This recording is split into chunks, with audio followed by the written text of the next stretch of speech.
Sab has been looking through those figures. Talk us through them because they're not looking great. Good morning, Kimberly.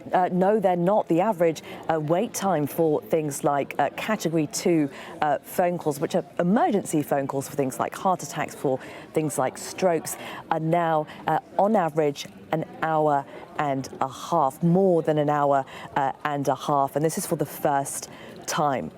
This is significant.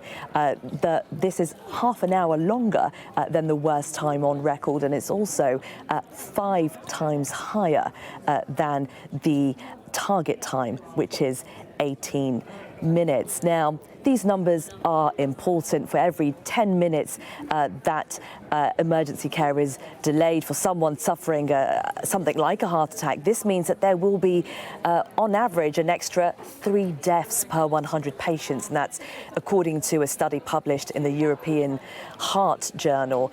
Now, December also saw more than half of those people going to major A&E departments.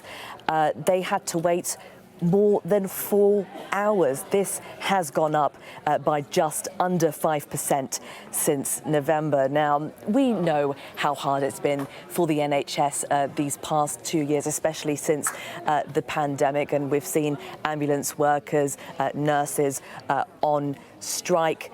They are under significant strain.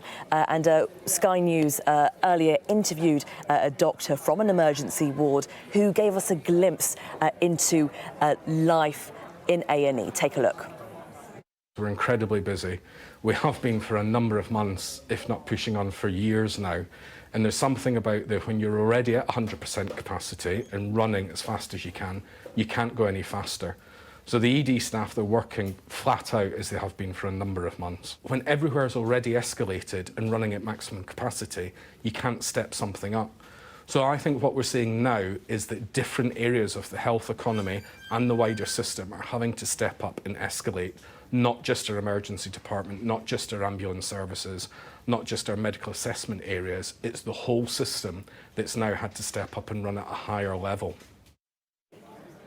But there is some good news, though. The number or the data rather, shows that wait times in England since the start of the pandemic, so May 2020, around 27 months or so, if my maths isn't wrong, has gone down. So in October, around 7.21 million people were waiting for a routine appointment, for surgery, and then this dropped 7.19 million the following month in November. So small gains, but they're important to stress, especially considering dropping waiting times for hospital appointments is one of the Prime Minister's priorities, and especially important when we consider the strain that the NHS is under.